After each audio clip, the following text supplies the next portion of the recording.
Bonjour et bienvenue dans ce nouvel épisode de My Sweet Podcast.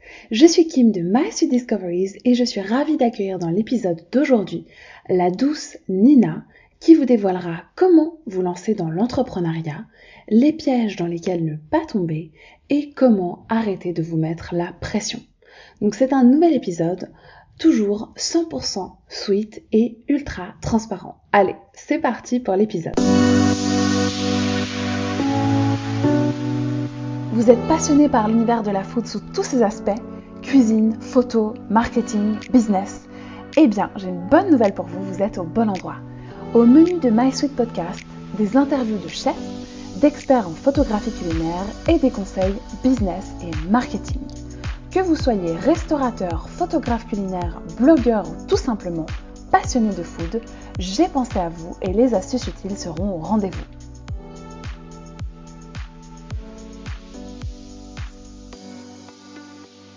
Hello Nina, bienvenue dans My Sweet Podcast et merci d'être là. C'est un vrai plaisir pour moi de t'accueillir aujourd'hui pour parler de photos culinaires et plus particulièrement de reconversion professionnelle. Alors, Salut Kim, merci bien, pour l'invitation. mais avec grand plaisir. Écoute, ça me fait super plaisir en tout cas que tu sois là, donc merci beaucoup pour ton temps. Merci à toi. Avec plaisir. Tout d'abord, est-ce que tu pourrais te présenter brièvement à nos auditeurs et à nos auditrices, s'il te plaît? Oui, tout à fait. Alors, moi c'est Nina, j'ai 29 ans et je me suis lancée en fait dans la photo culinaire il y a maintenant un an. Enfin officiellement en juillet 2020 et je me suis vraiment lancée, on va dire plutôt en septembre 2020. Ouais. Et donc, comme tu l'avais annoncé dans l'intro, en fait, c'est une reconversion professionnelle puisqu'à la base, je suis pas du tout dans ce domaine. Enfin, j'ai fait un master en recherche en biologie végétale, donc vraiment rien à voir. Ah oui, là c'est vraiment une reconversion Ouais, 360. c'est ça. Et donc voilà, j'ai fait ce master-là. J'ai travaillé 2 ans dans le domaine, donc j'étais dans un labo de recherche en gros sur des champignons pathogènes des plantes de grande culture, tout ce qui est céréales, tout ça. Donc en soi, c'était très intéressant, mais en fait, petit à petit, je me suis rendu compte que j'aimais ce que je faisais, mais ça me faisait pas non plus vibrer, on va dire. J'y allais pas à reculons, mais voilà, c'était pas la folie. Et donc, j'étais en CDD, et puis vraiment, je pense peut-être 2, 3 mois avant la fin de ce contrat, j'ai commencé à me poser des questions sur le fait de me lancer dans toute autre chose qui me plairait beaucoup plus, c'est-à-dire la photo et les réseaux sociaux, et je voulais combiner les deux. Donc, j'ai réfléchi, j'ai cogité, j'en ai beaucoup parlé aussi avec mon conjoint, et donc en fait, je me suis dit pourquoi pas proposer des photos food et en même temps proposer aux restos notamment de gérer leur compte Instagram et en fait de leur créer du contenu et de gérer leur compte avec ça. Et pourquoi j'en suis venue là, en gros, c'est que j'ai écouté beaucoup de podcasts, justement. Génial. Euh, Notamment, Super. comment? Parfait, parfait. Non, mais tu réponds à mes questions, donc c'est top. J'allais te Ouais, demander je me lance, tu me dis. parler des podcasts, donc c'est super. Donc, je te laisse poursuivre avec plaisir, merci. Et en fait, j'ai écouté les podcasts de Louise Aubery de My Better Self. Je sais pas si tu connais. Ah non, je connais pas du tout, mais écoute, je note. Donc, Louise. Ça s'appelle In Power. Ok. Et en fait, elle interviewe des gens de parcours atypiques ou non, peu importe, des gens qui sont lancés dans l'entrepreneuriat. Et en fait, ce sont des conversations vraiment très inspirantes et très enrichissantes. Et j'ai écouté ces podcasts vraiment tous les jours, du matin au soir. En fait, en bossant, j'avais mes écouteurs parce que bon, j'avais le droit d'avoir de la musique ou des trucs comme ça en travaillant, parce que je travaillais en laboratoire. Et je passais mes journées à écouter ces podcasts. Et en fait, plus je les écoutais et plus je me disais, mais ouais, en fait, pourquoi je tenterais pas ce truc-là? Parce que voilà, on n'a qu'une vie et s'il y a un truc qui nous tente, en fait, bah, autant essayer, quoi. Donc du coup, tu faisais déjà à cette époque de la photo culinaire de ton côté, mais Un en tant petit peu, que... ouais. Ouais, mais c'était vraiment, ça n'a rien à voir avec ce que je faisais maintenant, dans le sens où bah, j'avais pas forcément, enfin j'avais des bases, mais tout ce qui était, par exemple, composition et tout, ça n'avait rien à voir avec ce que j'ai appris récemment. Et donc ça me plaisait beaucoup déjà à mon niveau. Donc oui, je faisais quelques photos. Déjà, on aime bien cuisiner, donc dès qu'on faisait des petits plats, soit je les mettais en story, soit j'essayais de faire des photos. Enfin voilà, il y avait déjà ça. Et puis même depuis que je suis ado, je suis assez sensible à la photo. J'en faisais déjà de choses et d'autres, ça me plaisait beaucoup, mais j'avais jamais approfondi en fait plus que ça. Ok, bah écoute, franchement, c'est super inspirant. Et du coup, est-ce que tu peux nous dire s'il y a vraiment des éléments marquants de ces épisodes que tu as écoutés qui t'ont vraiment donné l'impulsion de te lancer? Enfin, est-ce qu'il y a quelque chose en particulier? Alors, je saurais pas dire, par exemple, s'il y a un épisode précis ou quoi qui m'a fait le déclic, mais c'est vraiment de les écouter en fait. Et après chaque épisode, ça me confortait dans l'idée de tenter quelque chose que j'avais vraiment envie de faire. Et c'est vrai qu'en fait, à ce moment-là, je réfléchissais à donc ce projet. Et j'étais un peu coincée dans le sens où je me disais, mais j'ai fait 5 ans d'études, j'ai envie de tester un truc qui n'a rien à voir avec. Est-ce que c'est, est-ce que c'est bien de tenter? Est-ce que du coup, ça veut dire que je laisse tomber ce que j'ai fait comme études? Tu vois, j'étais un peu coincée dans tout ça. J'avais peur que mes parents le prennent mal. Parce que voilà, ils ont payé mes études et je me dis, voilà, si ben, je fais complètement autre chose, est-ce qu'ils vont pas être vexés? Enfin, il y avait plein de pressions comme ça, un peu, enfin voilà, qui me posait question. Et puis voilà, après c'est vraiment toutes les personnes que tu entends dans ce podcast, elles ont eu le courage d'oser. Et en fait, ça a fini vraiment par me faire un déclic et je me suis dit ouais, mais en fait, faut que j'essaye. J'ai rien à y perdre à part gagner de l'expérience dans un autre domaine. Donc en fait, c'est vraiment ça qui m'a poussée à le faire. Déjà, mon conjoint, il était à fond derrière moi. J'ai vraiment monté le truc, je l'ai bossé pendant le confinement, j'en ai profité, je me suis formée sur les réseaux sociaux pour approfondir le truc. Enfin voilà, j'ai passé quand même plusieurs mois à monter ça. Et une fois que tout était prêt, là j'en ai parlé à mes proches. Et j'avais un peu peur. Et franchement, ils ont été un peu inquiets, ce qui est normal, mais mais dans quoi elle se lance? Enfin, pourquoi elle se lance d'un coup dans autre chose? Enfin, je pense qu'ils avaient peur que j'ai pas bossé le truc et que j'y aille un peu à l'aveugle. Vexé. Alors, ouais, alors qu'en fait, pas du tout. Ça faisait plusieurs mois que j'étais dessus. Et au final, bah, ils avaient énormément de questions sur la sécurité de l'emploi, entre guillemets, tout ce genre de choses, quoi. Et au final, j'aurais tout expliqué, comment ça allait fonctionner, etc. Puis en allant, ils ont vu comment ça marchait aussi, avec les premiers clients que j'ai eus, ainsi de suite. Et maintenant, en fait, bah, tout le monde est OK avec ça, et il n'y a aucun problème. Et au contraire, ils sont derrière moi, en fait, et c'est trop cool, quoi. C'est génial, alors félicitations, hein. Et du coup, tu t'es préparée donc avant juillet 2020, c'est ça? Tu t'es préparée pendant plusieurs mois avant juillet 2020? Ouais, c'est ça. En fait, on va dire qu'à partir de décembre 2019, vraiment, ça me travaillait, l'idée. Euh, Janvier, février, voilà, je cogitais, je commençais un petit peu à me renseigner. Et mars, mon contrat devait se terminer et une semaine avant, il y a eu le confinement. Donc en plus, je tombais malade et comme à ce moment-là, on savait pas, ça se trouve j'avais le Covid alors que c'était un gros rhume, mais tu vois, comme c'était le début et que tout était compliqué, de ce fait-là, j'ai été en arrêt et je suis rentrée bah, enfin par chez moi parce que c'était pas du tout dans la même région.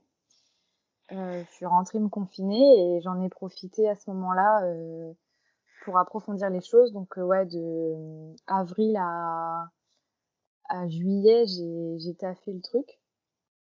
Et puis après, voilà, en fait, en juillet, j'ai vraiment fait la déclaration, tu sais, les papiers quoi pour être déclarée en micro-entreprise. Et donc en septembre, où je me suis vraiment lancée, sauf que j'ai un peu fait des erreurs de débutant, je pense. Et Comme j'ai pas eu mes premiers clients. En fait, c'est vraiment très naïf et très bête, je pense, de ma part. Mais comme j'étais un peu dans le monde des bisounours, je me suis dit, c'est bon, j'ai créé mon entreprise, les gens vont venir me voir. Mais pas du tout.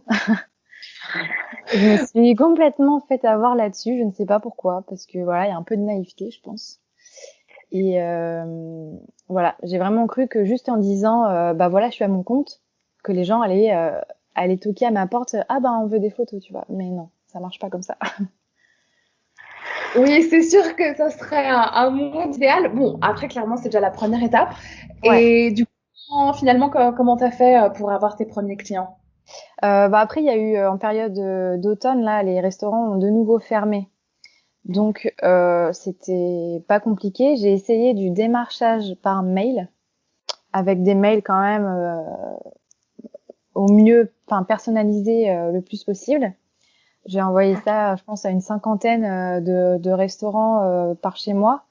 Donc, évidemment, je m'étais focalisée sur les restaurants qui faisaient à emporter. Mhm. Et sur les peut-être la cinquantaine, j'ai eu peut-être 2 réponses de personnes qui me disaient que actuellement, c'était compliqué, je m'en doutais, et qui me contacteraient peut-être à la fin du confinement. Euh, donc voilà, c'était compliqué dans le sens où je me posais plein de questions. Donc j'ai revu un peu ma com, parce que voilà, le démarchage était pas fou. Et puis en fait, pardon. Euh, Petit à petit, c'est vraiment en fait à la réouverture officielle des restaurants avec le déconfinement, donc c'était courant mai, je sais plus exactement, et avril-mai. Et donc là, petit à petit, il y a déjà une jeune marque, une start-up qui m'avait contacté pour faire des photos de leurs produits, donc j'étais trop contente. Et, euh, et ça m'a permis aussi là, pour le coup, de vraiment mettre les pieds dans le bain et de tester, enfin voilà, de vraiment faire ce travail-là et me rendre compte aussi d'un point de vue tarif ce que ça a donné, etc. Parce que ça aussi c'est une question à part Oui, entière et très importante. La tarification, ouais. exact. Est-ce que du coup, vu que c'est un sujet ultra complexe, est-ce que tu as peut-être un conseil à donner à nos auditeurs et à nos auditrices à ce sujet? Alors, je sais que c'est galère, vraiment c'est compliqué, surtout que en France, je ne sais pas pourquoi, mais le sujet de l'argent est tabou. Ah, Et pardon. je sais pas pourquoi, parce que je veux dire, il y a aucun problème à gagner de l'argent, en fait, c'est cool. Donc je sais pas pourquoi on est vachement sur la réserve là-dessus.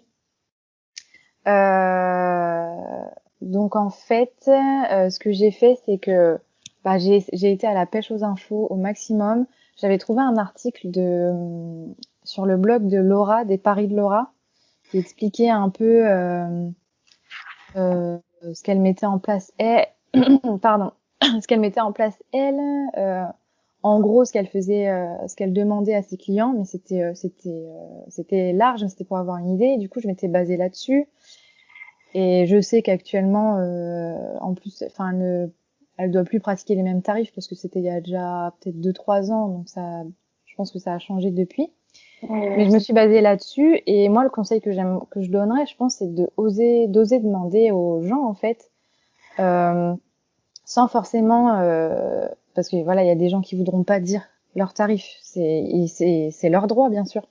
Mais faut pas hésiter à demander aux gens des fourchettes de tarifs pour avoir une idée, parce que c'est vrai qu'on se dit toujours, il faut estimer son tarif horaire, mais je trouve ça super difficile d'estimer le prix de son travail à soi, tu vois.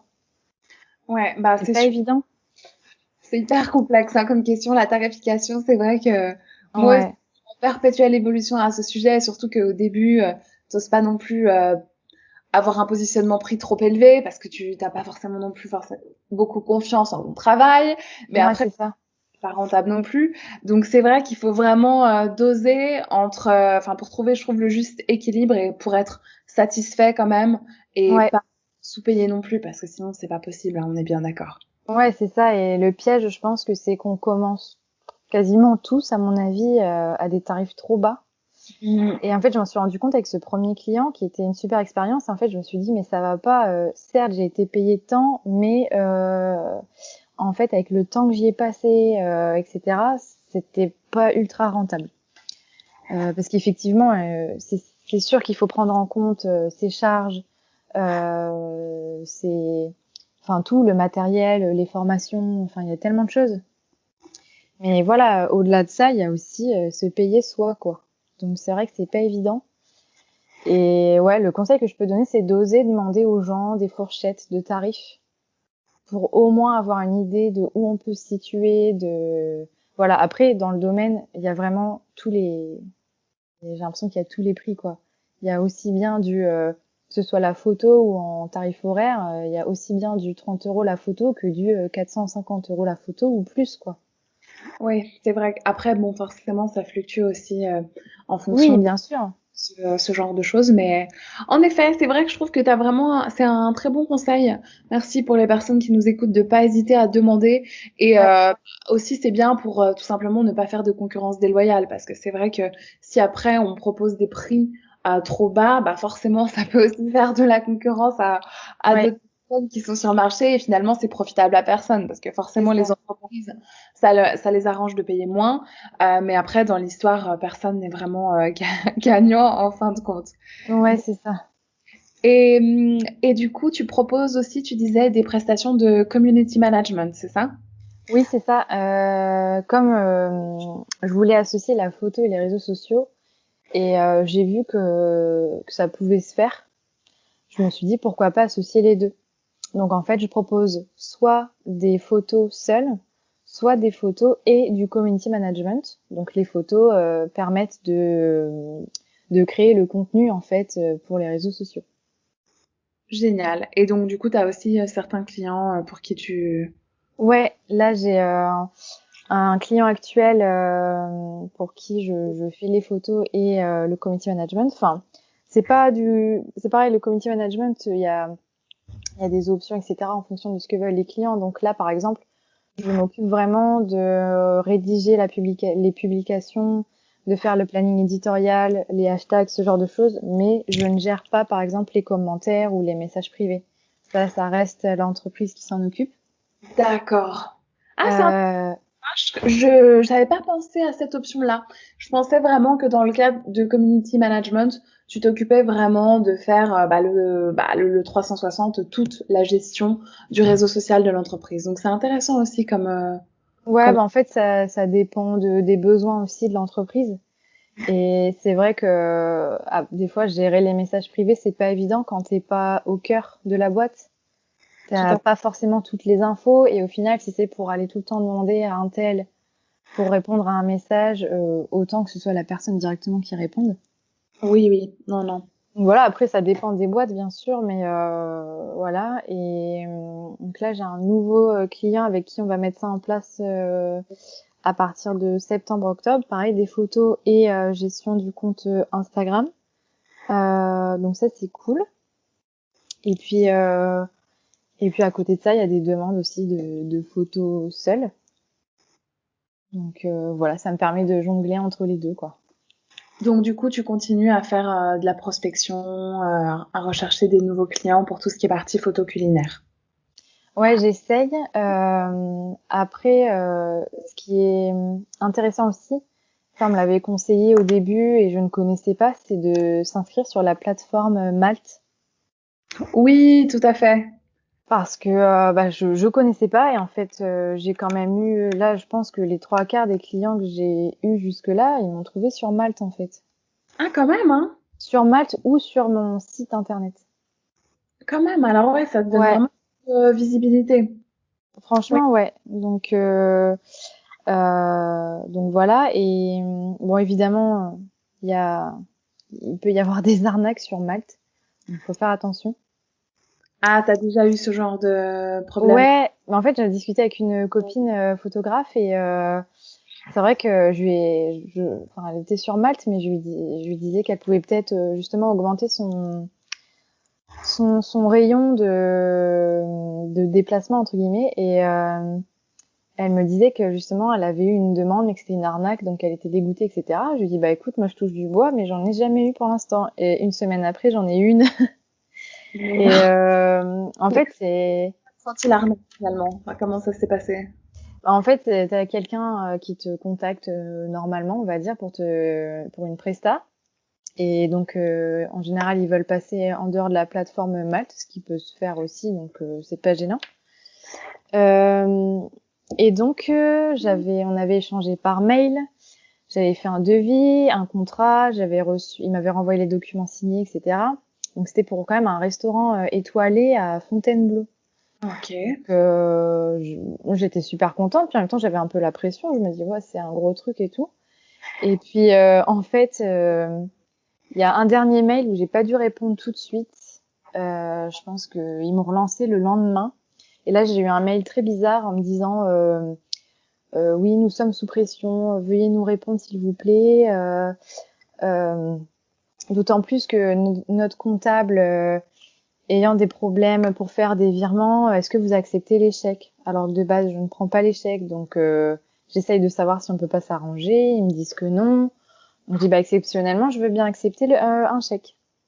Ok. Et au final, c'était trop bizarre. Ils me demandaient d'encaisser un chèque qui était au-dessus de ce que j'avais facturé, enfin que j'avais envoyé en devis.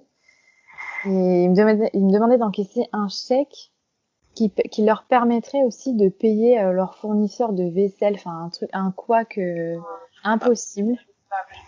Et en fait, en gros, il fallait que j'encaisse le chèque. C'était un chèque, je crois, de 1 400 € et qu'après je leur refasse un virement de la différence. Enfin, vraiment un truc que personne ne fait, quoi. Ouais, alors c'est sûr que là, ça sent vraiment le roussi, quoi. Ouais, c'est ça. Genre de processus complètement louche. Ok, donc là, t'as tout de suite mis un terme. Ah bah oui, je leur ai bien fait comprendre. Enfin, j'ai dû répondre du style, ah bah, je pensais pas avoir affaire à une telle arnaque ou. Et après, je me suis dit, est-ce qu'on peut dénoncer ou parce que du coup, je pense que c'était pas le fameux resto en question, ça devait être un faux compte évidemment. Clairement. Euh, donc voilà, s'il y a une histoire de chèque à encaisser et après de redonner une partie, enfin ouais, non, c'est Non, vraiment non, bizarre quoi. vraisemblable. Bon, après, oui, en plus, c'est vrai que ce qui est un petit peu frustrant, j'imagine, dans l'histoire, c'est que t'as quand même passé du temps à faire le devis, à prendre du temps pour cette relation client, et puis, bah ouais. Ouais, c'est ça qui est frustrant, c'est que tu te dis, enfin, t'es toujours content quand t'as un client potentiel, donc voilà, et au final, non, c'est une grosse arnaque. Donc c'est vrai que c'est dommage, mais enfin, il y en a qui connaissent ces histoires-là, mais c'est bien de le redire aussi, de toujours faire attention à qui on a affaire, quoi. Ouais, tout à fait. Non, merci, c'est un bon conseil. C'est vrai qu'on avait déjà parlé de Malte dans un précédent épisode du podcast. Donc, Malte, Mhm. pour les personnes qui n'ont pas suivi l'autre épisode, c'est une plateforme sur laquelle c'est possible de s'inscrire pour vendre toute une série de prestations, enfin pour vendre ses services aussi bien dans le domaine de la photo que dans d'autres domaines. Et puis, Ouais. bah, il y a des personnes qui peuvent ensuite vous trouver, enfin voilà, faire des recherches en fonction du type de corps de métier qu'ils recherchent. Mais du coup, c'est intéressant parce que je pensais pas qu'il y avait ce genre d'arnaque quand même assez conséquente sur Malte. Donc, bah, bon à garder en tête vraiment de Ouais, c'est ça. garder l'esprit alerte et puis de toujours faire attention, quoi. Ouais. Après, la plateforme, enfin, j'avais reçu un message de la plateforme à un moment pour me dire que j'avais peut-être affaire à un compte frauduleux, un truc comme ça. Donc, ils Ok. préviennent quand même, mais voilà, faut faire attention, quoi. Et puis, du coup, est-ce que, à part cette expérience, t'as été confronté à certains challenges durant cette première, enfin, durant cette un peu plus que première année d'entrepreneuriat? Bah, c'est vrai que dès qu'il y a une nouvelle mission, on va dire, un nouveau projet, moi j'ai vraiment la pression de me dire est-ce que ça va plaire au client. J'ai toujours peur parce que il y a un échange avec le client pour connaître ses envies, ses attentes. Du style plutôt, est-ce qu'il souhaite plutôt des photos claires, est-ce qu'il souhaite des focus, est-ce qu'il souhaite quelle ambiance il aimerait, ce genre de choses. Alors il y en a qui savent pas du tout. Donc là, c'est à toi de bosser le truc et de proposer un univers. Et t'en as qui savent déjà parce qu'ils ont bien une image de marque ou ce genre de choses et ils savent déjà ce qu'ils veulent. Mais c'est vrai que ouais, le challenge à chaque fois, c'est de se dire est-ce que ça va plaire aux clients. Enfin, en général, il n'y a pas de problème avec ça. Les clients sont très contents et là, du coup, c'est un soulagement de fou. Et, euh, et voilà. Après, il y a un client récemment où, par exemple, j'avais fait toute une série de photos. Donc, en sachant que j'avais envoyé un mood board qui avait été validé, on avait pas mal échangé. Enfin, tout était validé. Et en fait, une fois que j'ai fait les photos, le client m'a dit qu'il ne se retrouvait pas vraiment dedans. Ok. Donc là, je me suis sentie un peu, enfin, j'ai été un peu dégoûtée dans le sens où je me suis dit mince, je suis peut-être passée à côté de quelque chose. Mais au final, j'étais pas spécialement en tort dans le sens où le client avait tout validé en amont. Donc moi, j'ai fait mes photos, je me suis basée sur ce que je lui ai proposé évidemment. Et donc en fait, c'est le client qui s'est peut-être un peu emballé, qui a pas forcément capté qu'il pouvait vraiment me donner ses intentions à lui, etc. Et donc bah voilà, après il y a pas de problème, on s'arrange, on refait certaines choses et voilà, il y a aucun souci. Mais c'est vrai que ça peut faire partie des challenges, je trouve, c'est de vraiment coller à l'attente du client, de bien cerner le client, quoi. Faut pas hésiter à poser des questions, reformuler ce qu'il veut pour être sûr d'avoir compris ce genre de choses, quoi, et échanger un maximum, quoi. Oui, justement, toi, tu nous disais du coup que tu commences par poser une série de questions pour déterminer un petit peu le type de photo que le client souhaite. Et Ouais. ensuite, second temps, tu lui envoies un mood board avec des photos d'inspiration et de stylisme que tu vas utiliser.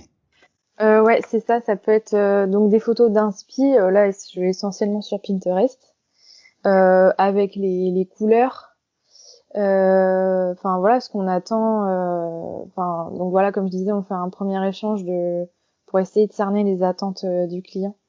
Et en fonction de ce qu'il m'a dit, ouais, je propose un mood board. Et puis ben il me le valide ou non, ou alors on corrige des choses et voilà, ça aide quand même pour le jour du shooting, tu sais à peu près où tu vas quoi, parce que si t'arrives et surtout quand c'est chez le client, ça c'est un autre challenge tiens justement. Quand tu shootes chez le client et qu'il y a plein de paramètres que tu peux pas gérer, ça c'est un vrai challenge. Sûr, hein. Ça complexifie le processus, hein. On n'est plus dans notre zone de confort. Il y a Ouais. paramètres externes. Et justement, peut-être à ce sujet, est-ce que tu as aussi un conseil pour des shootings en extérieur ou enfin chez un client?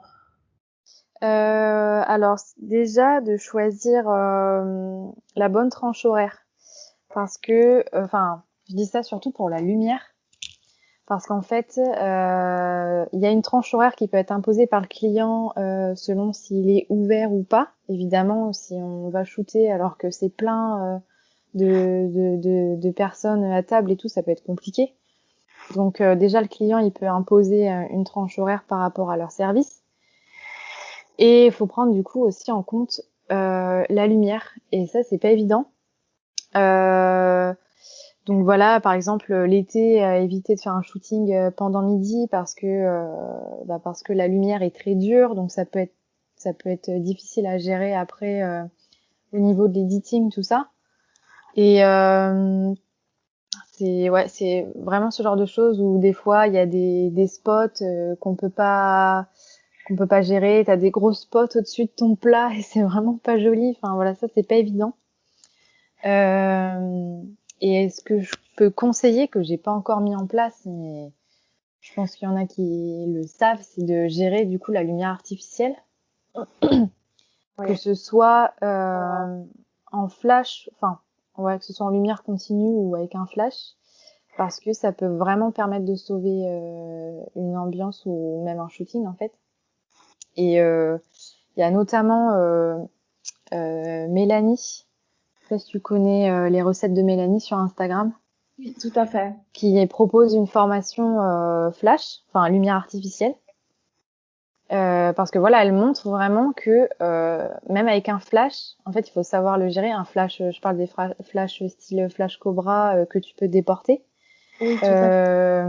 En fait, avec ce genre de flash, tu peux vraiment créer une lumière du jour, une lumière du matin, une lumière du soir. Enfin, vraiment, c'est tout un truc à gérer, savoir doser, etc. Donc moi, j'en suis pas encore là, mais voilà, faut savoir qu'elle propose une formation là-dessus qui est super intéressante et qui peut permettre de carrément sauver un shooting ou même à titre personnel ou pro au final, de pouvoir shooter en hiver en fait, alors que la nuit est en train de tomber et tu peux reproduire une lumière de fenêtre et avoir une photo comme si c'était en plein jour quoi. Donc ça c'est top. Écoute, bah, merci beaucoup. Je vais mettre ça dans les notes du podcast. Et du coup, toi, pour l'instant, par contre, tu shootes surtout en lumière naturelle. Ouais, lumière naturelle parce qu'en fait mon conjoint fait un peu de photos aussi et c'est lui qui a voulu investir dans un flash et tout en sachant que je pourrais sûrement m'en servir par la suite. Donc c'est pour ça que j'ai pris la formation de Mélanie, mais je l'ai pas fini en fait. Et pour gérer le flash et m'aider en fait sur certains shootings ou même à la maison quand voilà quand le temps est pas terrible. Mais il y a aussi la lumière continue avec les softbox qui peut être vraiment pas mal. Et ça, je pense aussi m'en acheter une parce que ça peut carrément dépanner aussi et ça peut reproduire une lumière de fenêtre ou lumière du jour si on a un truc réglable. Enfin, ça peut être très intéressant aussi à exploiter, quoi. Ouais, alors c'est vrai que moi j'ai jamais testé les flashs, mais j'ai aussi deux soft boxes et elles m'avaient bien sauvé la vie en Ouais, hiver.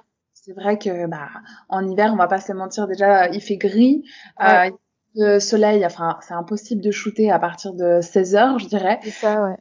C'est vrai que quand tu as quand même un planning assez chargé à tenir, tu t'en sors pas forcément si t'as pas de softbox. Mm, mm. Mais c'est vrai que ça demande quand même un apprentissage supplémentaire, enfin un peu plus poussé, je trouve, pour avoir vraiment une belle lumière, enfin une Ouais. lumière, à mon avis, qui soit aussi belle que la lumière naturelle. Oui, je pense qu'il faut vraiment se former sur le sujet. Et, c'est vrai que par rapport au flash, enfin, j'avais vu même des photos, enfin, j'ai pas en tête les photographes, mais voilà, j'ai déjà vu des exemples de, tu sais, les personnes mettent par exemple en story une photo, enfin une photo culinaire, et ils te demandent si c'est en lumière artificielle ou naturelle, et en général, tu t'y méprends parce que quand c'est bien dosé, t'as vraiment l'impression que c'est une lumière du jour. Donc Ouais. ça, je pense que c'est intéressant à explorer, quoi. Bah il y a notamment, je sais pas si tu connais Lily du Green Studio. De nom, ouais, là, j'ai pas en tête, mais ouais. C'est pas mal enfin qui justement a fait ce genre de story pareil où tu t'y méprends totalement, enfin tu vois le résultat, tu penses qu'elle a shooté la photo à midi et en fait c'était 22 heures, donc elle est assez Oui, c'est douée hein, ça. euh, pour vraiment super bien utiliser la lumière artificielle. Et je suis d'accord avec toi, parfois c'est vraiment bluffant quand on Ouais. voit les stories ou les posts de photographes. Il y en a même qui répliquent vraiment, tu sais, enfin qui prennent un cadre de fenêtre Mm. pour faire vraiment comme si le soleil passe à travers la fenêtre et projette l'ombre de la fenêtre. Et en fait, tu vois que finalement, c'est une softbox ou c'est un flash et c'est assez hallucinant. Non, je suis Ouais, d'accord. c'est clair. Ouais. Et puis, bah, justement, en parlant de story d'Instagram, ça tombe bien parce que justement, c'était un petit point que je voulais aborder avec toi vu que c'est un réseau social que tu utilises aussi beaucoup. Ouais. Et bah justement, comme on en parlait avant l'épisode, tu avais justement fait un post pardon, qui avait retenu mon attention et je m'étais dit que ça serait sympa de t'interviewer à ce sujet parce que tu parlais notamment un petit peu des challenges et des aspects un petit peu plus négatifs, entre guillemets, Ouais. d'Instagram, des réseaux sociaux, notamment de la comparaison qu'on peut, enfin voilà, de la comparaison qui peut se créer entre nous-mêmes et les autres, du syndrome de l'imposteur, ce genre de choses. Ouais.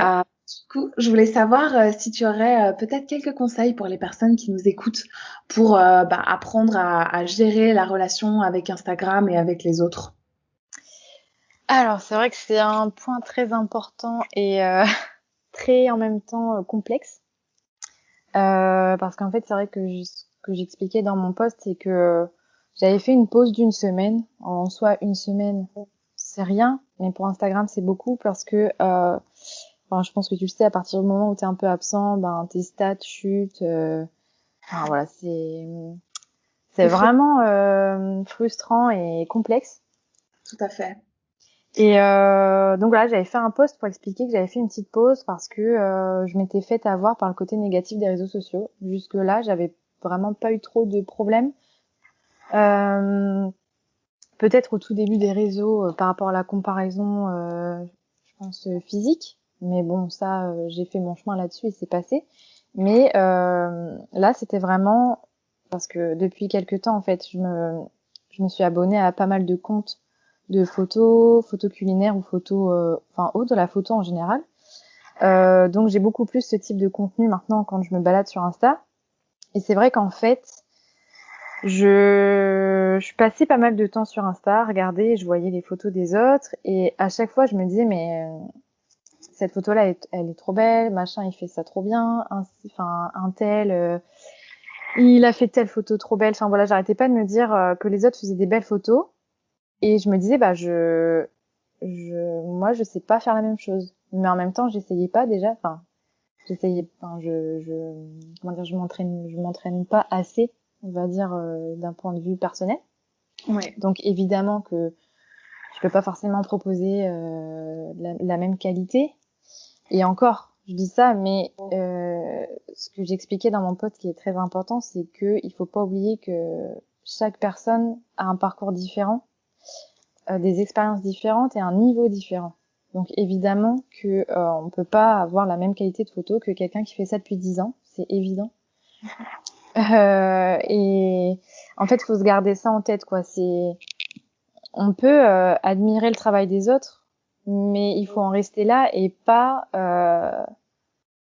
comparer son travail. Enfin, je sais pas comment expliquer, pas comparer de façon négative. Après, on peut très bien s'inspirer d'une composition, d'une lumière, d'une recette. Enfin voilà, on peut s'inspirer évidemment, pas copier bien sûr, pas faire l'erreur de tomber dans la copie, parce que ça m'est arrivé aussi.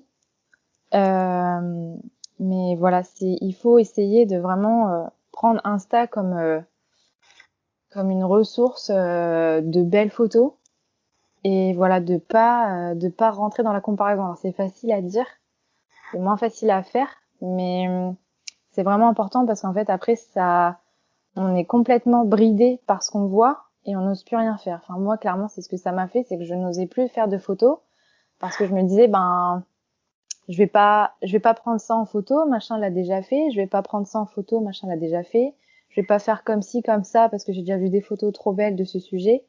En fait, c'est un moment, il faut arrêter tout ça, et il faut faire, la recette qu'on a envie de faire, ou la photo qu'on a envie de faire, et basta, en fait. Faut essayer vraiment de séparer les choses et, et ne pas se comparer. Mais c'est vraiment très difficile. Enfin, je le dis, mais j'en suis pas encore tout à fait sortie. Je crois que j'ai posté ce truc-là au mois de juin.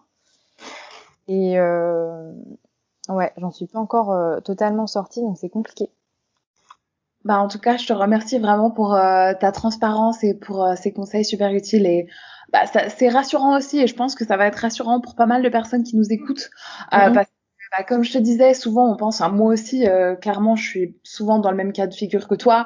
Enfin, on voit des choses tellement belles, tout d'un coup, on se sent, bah, franchement, nul, ou on se sent pas à la hauteur. On se dit, mais ouais, j'ai ma place, est-ce que je suis légitime, est-ce que si, est-ce que ça, et on se pose tellement de questions, et je trouve que c'est horrible parce qu'en plus niveau créativité c'est vraiment mauvais de se poser autant de questions. Enfin moi j'ai remarqué que j'ai eu vraiment des périodes comme ça où tout d'un coup j'étais tellement en train de me remettre en question que ma créativité en a pris un coup, et ouais, je dis limite on se sent bridé à plus trop oser prendre un plat en photo, ou alors on se dit peut-être qu'il est pas assez beau, ou est-ce que je mets ce fond, ah mais non, quelqu'un l'a déjà fait comme tu dis. Enfin il y a aussi eu la période du lilas où on voyait bah, plein de lilas partout. Donc après, on se dit, oh, mais moi aussi, j'aimerais faire du lilas, mais zut, tu en as déjà partout.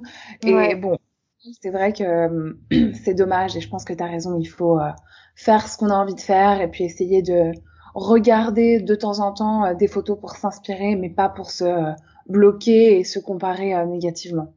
Ouais, Voilà. c'est ça le problème, c'est que ça bloque complètement, quoi. je sais que là, c'est une période où niveau créativité, c'est problématique parce que j'ose rien faire et ouais, t'es complètement bloqué en fait. C'est vraiment un truc de fou. C'est qu'il y a rien qui sort. Enfin, quand je dis il y a rien qui sort, ouais, dans ta tête ou dans ta mise en place d'un set. T'es là avec ton plat, t'essayes des trucs, t'es pas convaincu. Enfin, c'est limite, ça devient plus un plaisir. Donc c'est vraiment galère. Et du Et coup, pardon, vas-y. non, vas-y. Je disais, est-ce que tu as un conseil peut-être justement pour se débloquer de ce genre de situation? Euh, Ben pour l'instant, j'ai pas trouvé la clé pour se débloquer. Donc en fait, j'arrête pas de me dire ben j'ai envie de faire telle recette, donc je vais faire telle recette et la shooter comme je veux. Mais j'ai encore du mal. Je suis encore un peu coincée, tu vois. Donc pour moi, le conseil c'est déjà à la toute base de au maximum essayer de pas se comparer de façon négative. Ça permettra de pas se retrouver bloqué après, quoi. Ouais. Et peut-être, je dirais aussi ne pas passer sa journée à regarder des photos, enfin, à pas Ouais. scroller la journée sur Insta, Ah parce ouais, que c'est non, qu'après, on a une telle abondance et du coup un tel stress de pas être à la hauteur c'est ça. que ça, ouais, ça nous freine. Ouais. Déjà, Non, je pense qu'en temps normal, déjà, quand t'es à ton compte et que tu fais, même, je pense que tu fasses de la photo ou de la cuisine ou un truc créatif, je pense qu'en temps normal, la créativité peut faire, enfin, tu peux avoir des hauts et des bas, déjà de base. Tu peux pas toujours être au top de ton imagination, de ta créativité. Alors, si en plus de ça, tu te rajoutes, euh, tu t'imposes de regarder pendant des heures les photos des autres, ça peut compliquer la chose. Après, il y en a qui arrivent très bien à s'en détacher et c'est top. Mais voilà, pour moi, le conseil de base, c'est vraiment de regarder sans se prendre la tête et sans se dire ah ouais mais machin il arrive à faire ça, moi non. En fait, non, ça on s'en fiche. Le truc c'est d'essayer de son côté des choses et d'arrêter d'être focalisé sur ce que font les autres et de penser à soi en fait. ouais, c'est un très bon conseil. Et comme tu disais aussi, bien garder en tête que derrière, on n'a pas tous la même expérience, que certains photographes font ça depuis 10 ans ou même plus. Donc forcément, Oui, c'est euh, ça. voilà, on n'est pas non, enfin, voilà, forcément c'est différent. Donc il faut pas non plus se surstresser si on n'arrive pas encore tout à fait à Ouais, faire chose qu'on a vue qui est super belle. Ouais. c'est clair. Écoute, écoute, je te remercie en tout cas pour ces conseils vraiment de tolérance, de bienveillance et c'était un vrai plaisir pour moi de t'accueillir aujourd'hui, bah, vraiment pour parler de voilà de reconversion Ouais, professionnelle. Je te remercie pour ta sincérité, voilà, d'avoir partagé avec nous les aspects positifs et aussi tes challenges. Je pense que c'est ouais. super intéressant et puis ça fait du bien aussi à mon avis pour comme je te disais les personnes qui nous écoutent de savoir qu'on passe toutes et tous par là à certains moments et C'est clair, ouais. de savoir qu'on n'est pas seul. Et je peux juste rajouter une petite chose. Avec plaisir. En fait, j'en ai pas parlé tout à l'heure par rapport à la reconversion, mais ça me semble important, c'est que en fait, comme je disais, je m'étais lancée, j'avais créé officiellement en juillet 2020 et vraiment lancé, on va dire, en septembre 2020. Et en fait, au mois d'octobre, j'ai eu l'occasion de participer à un workshop de photo culinaire de Claudia et Mélodie. Donc, c'est My Tasty Travels sur Insta et Mélodie Barabé. Euh, et donc c'était un workshop sur 2 jours où les nanas, donc déjà elles avaient trouvé un super lieu et en gros elles cuisinent, elles te préparent les plats et elles te préparent les setups et t'as juste à shooter. Et ça par contre, je voulais en parler parce que ça a été un vrai déclic pour moi. Ça a confirmé ce que je voulais faire, ça a vraiment nourri la partie créativité à ce moment-là. Et en fait, je sais que, enfin, les filles, elles font régulièrement des workshops. Donc là, c'est les vacances d'été, donc il y en a pas, mais normalement, elles vont reprendre, je pense, à la rentrée. Et il y a toute une partie théorie qui peut être intéressante parce que on revoit les bases de la photo. Il y a également une partie sur vendre ses images. Enfin voilà, quand on est à son compte, elle donne plein de conseils là-dessus sur la façon de d'écrire un contrat pour se protéger, etc. Enfin vraiment très intéressant. Et voilà, après il y a toute la partie pratique où on peut shooter un plat pendant 1 heure et il y a personne derrière qui te dit mais c'est bon, t'as fini, ça va être froid quoi. Oui, vraiment, voilà, pour stimuler sa créativité et tout. Ouais, donc c'est juste que voilà, je voulais faire une petite parenthèse là-dessus parce que ça a été important dans ma démarche et c'est surtout que bah ces filles-là elles sont trop fortes et elles sont trop sympas. Donc si les gens ont l'occasion de faire un de leurs workshops, je leur recommande vivement. Bah écoute, merci en tout cas pour l'info. Je mettrai ça clairement en note de podcast. C'est vrai que j'aime beaucoup leur travail et elles ont l'air aussi, comme tu dis, enfin, j'ai pas eu le plaisir encore de les interviewer, mais elles ont l'air super chou et Ouais. bah, c'était super intéressant. Merci d'avoir ajouté ce point. Bah forcément, c'est vrai que j'aimerais bien parler pendant des heures. C'est clair que ouais là il y a de quoi faire. Encore des milliards de sujets, mais on les réservera peut-être pour un prochain épisode, si tu le souhaites, pour que quand Bah même avec plaisir. ça reste quand même facile à écouter pour les personnes bah, qui nous écoutent. Mais en tout cas, oui, volontiers. Avec grand plaisir. Rendez-vous dans un prochain épisode peut-être pour parler de photos culinaires de manière un peu plus poussée, vu que là, on a surtout abordé le thème de la reconversion professionnelle et un peu Ouais, carrément. Écoute, bah, avec grand plaisir, Nina. Et puis, bah, merci encore pour ton temps. Bah Et merci beaucoup à toi, ça m'a fait super plaisir. bah, Donc c'est le premier podcast, je suis un peu je suis trop contente et en même temps un peu gênée, tu vois, c'est marrant. bah, écoute, en tout cas, t'as été parfaite. Donc c'était vraiment super sympa. Merci Bah beaucoup. super alors. Merci à toi. J'espère que vous avez aimé ce podcast. Si c'est le cas, abonnez-vous pour ne manquer aucun de mes suites conseils food, photo, marketing ou entrepreneuriat qui vous guideront dans le monde de la food. Laissez-moi un 5 étoiles, ça me ferait super plaisir. Et dernière bonne nouvelle, j'ai encore un cadeau pour vous. J'ai réalisé un guide de plus de 45 pages pour créer le feed Instagram de vos rêves, ce qui vous permettra de gagner de nouveaux abonnés et de faire prospérer votre business. Ce guide est gratuit, en tout cas pour l'instant. Pour le trouver, c'est très simple. Il vous suffit de taper sur Google My Sweet Discoveries, guide Instagram, My Sweet Discoveries, en 3 mots, guide Instagram. Ensuite, vous tomberez sur ma page Instagram où vous aurez différents guides gratuits, dont celui-ci. Le lien sera également en note de ce podcast. À très bientôt et sweet journée.